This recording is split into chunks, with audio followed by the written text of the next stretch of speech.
Hello à tous, on se retrouve pour une nouvelle vidéo et aujourd'hui, je change de caméra. Oui. Bon, en fait, ce qui se passe, c'est que j'ai fait plusieurs tournages et je me suis retrouvée avec pas mal de personnes, d'autres vidéastes. Et en fait, je suis jalouse. Voilà, c'est ça mon problème. C'est qu'ils ont tous des caméras beaucoup mieux que la mienne.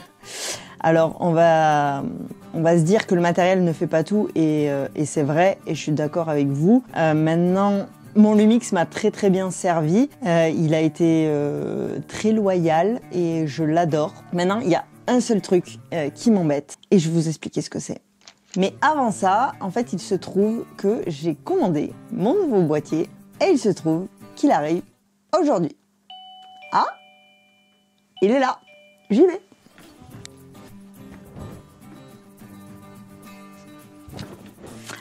On va le déballer après. Donc, pour revenir à la chose qui m'embêtait vraiment sur ce Lumix G80, c'est vraiment l'autofocus. Parce qu'en vidéo, je me suis retrouvée dans des situations un petit peu compliquées où j'avais besoin de l'autofocus. Et comme le Lumix G80 de chez Panasonic n'est pas très bon en autofocus, ça a été un petit peu la galère. Donc je me suis débrouillée un petit peu comme j'ai pu. Mais aujourd'hui, il est temps de changer et de passer sur un boîtier qui a un bien meilleur autofocus que mon Lumix. Et c'est pour ça que j'ai changé. Tu veux ouvrir le paquet avec moi?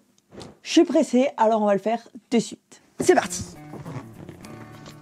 Bon c'est parti, hein, on l'ouvre. Et pour info, du coup, j'ai commandé ce nouveau boîtier sur le site IPLN. C'est un site hyper bien de personnes très professionnelles qui vendent du matériel photo et vidéo neuf et d'occasion. Et en fait, ça, je l'ai acheté d'occasion. Donc j'ai acheté un boîtier et un objectif d'occasion sur le site IPLN. La vidéo n'est pas sponsorisée par eux du tout. J'aurais bien aimé, mais non. Du coup, j'ai acheté mon matériel et on va l'ouvrir. C'est parti.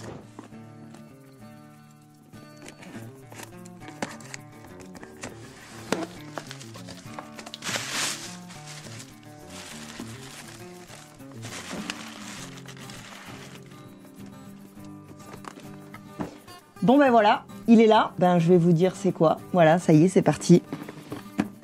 Vous êtes prêts? Le nouveau bébé, le Sony A7 III. Alors c'est pas le meilleur des boîtiers. Maintenant ils ont sorti beaucoup d'autres caméras et boîtiers qui sont bien plus performantes que celui-ci. Mais je me suis dit que c'était un bon compromis étant donné mon niveau pour évoluer, pour apprendre et pour pas galérer avec cet autofocus. Franchement, je pense que je vais bien m'amuser. Donc, des ballons, une belle petite sangle. Oh waouh! Il est vraiment propre pour de l'occasion. Franchement, les boutons ils sont propres. Franchement, il a l'air nickel. Et ici, tout ce qui est un câble de chargement, j'imagine. Voilà. On va pousser ça avec le petit manuel d'utilisation. Tiens, ça ressemble à un dictionnaire le truc. Je vais jamais m'en sortir là-dedans. Je crois que je vais y passer ma vie à lire ça. Je suis pas sortie de l'auberge. Hein. Bon, va me falloir du courage. Et ensuite, j'ai pris du coup un objectif parce que le boîtier tout seul, ça sert à rien. Donc j'ai pris un objectif et après m'être pas mal renseignée, je suis partie sur un Tamron 2875 f2.8, la deuxième génération. J'ai vu qu'il était pas trop mal et que c'était plutôt un bon objectif. Donc je me suis partie sur ça, d'occasion aussi. Donc on va voir, on va déballer, on va voir ce que ça donne. J'ai peur. J'arrive même pas à le sortir. Tellement il est bien emballé. Ok. Bon, ok, nickel. Bon, ça se voit qu'il n'est pas neuf, forcément, c'est de l'occasion. Mais il est plutôt propre. Mais je pense que ça va le faire. Ça a l'air plutôt pas mal. Le petit pare-soleil. Non, franchement, c'est plutôt sympa, plutôt propre. Et la raison aussi, bien évidemment, pour laquelle je suis passée sur un autre boîtier, c'est que mon Lumix est un micro 4 tiers et que passer sur un plein format, je pense que ça peut être cool aussi. Donc voilà, d'où l'intérêt d'avoir changé et d'être passé sur un plein format pour le Sony A7 III. Et j'aurais pu rester chez Lumix et en vérité, je me suis posé la question. En fait, j'ai hésité longuement entre le Sony A7 III et le Lumix S5 II. Pour plusieurs raisons, je me suis tournée vers le Sony. La première raison étant le prix. Il est un petit peu moins cher quand même le Sony A7 III que le Lumix S5 II. Et ensuite, les autres raisons, en fait c'est que ça. C'est que le prix qui m'a fait partir sur ce boîtier. J'ai hésité parce qu'en fait, comme je suis déjà chez Lumix, enfin chez Panasonic, je me suis dit que comme je connais un petit peu les boîtiers Lumix, je me suis dit que ça aurait été peut-être un petit peu plus simple pour moi de passer d'un Lumix G80 à un Lumix S5 II.